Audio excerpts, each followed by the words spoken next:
তো গাইস, আজকে সারা দিন কোনো ব্লগ যায়নি। জানি না আবার কবে থেকে ব্লগ দিতে পারবো, কারণ ব্লগ শ্যুট করা হয়নি। শরীর খুবই খারাপ। তোমরা অনেকেই অনেক রকম কমেন্ট করছো, বাট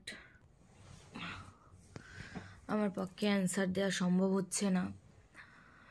সো মনে হলো একটা শর্ট ভিডিও করে তোমাদেরকে জানানো উচিত।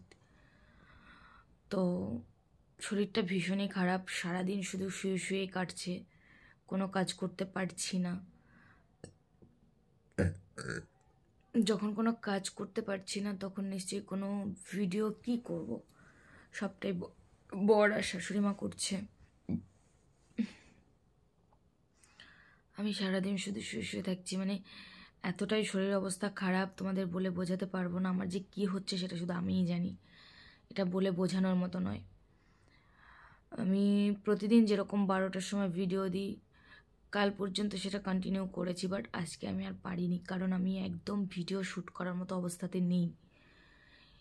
আর এরকমভাবে চলছে, কতদিন চলবে তাও জানি না। আমাকে একটা দিদিভাই কমেন্ট করেছো যে দিদিভাই তুমি ডক্টর দেখিয়েছো? তো তাকে বলছি, পুতুল দিদিভাই তুমি বলেছিলে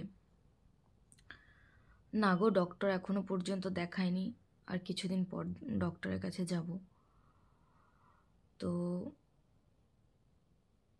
ভিডিও না এখন না দিতে পারলেও হয়তো যেদিন আমার শরীরটা একটু সুস্থ থাকবে সেদিন থেকে হয়তো আমি আবার রেগুলার ডেলি ব্লগ দেব। তোমাদের বলে বোঝাতে পারবো না, মানে সকালটা যখন থেকে শুরু হয়, রাতে ঘুমোতে আমি যতটুকু টাইম ঘুমোই, আমি দুপুরবেলাও ঘুমোই, আমি রাতের বেলাও ঘুমোই। যতটুকু টাইম ঘুমোই আমার মনে হয় শরীরটা ভালো লাগে, মনে হয় আমার শরীরে কিচ্ছু প্রবলেম নেই। কিন্তু যখন থেকে আমার চোখ মেলি তখন থেকে আমার এতটাই সমস্যা বেড়ে যাচ্ছে। সারাদিন আমার না খাওয়া, না মানে কিচ্ছু না, আমার মানে একটু মুখে যে আমি ক্রিম মাখবো শীতকাল, সেটুকুরও আমার এনার্জি নেই। এতটাই আমার শরীরটা মানে কমজোরি হয়ে গেছে।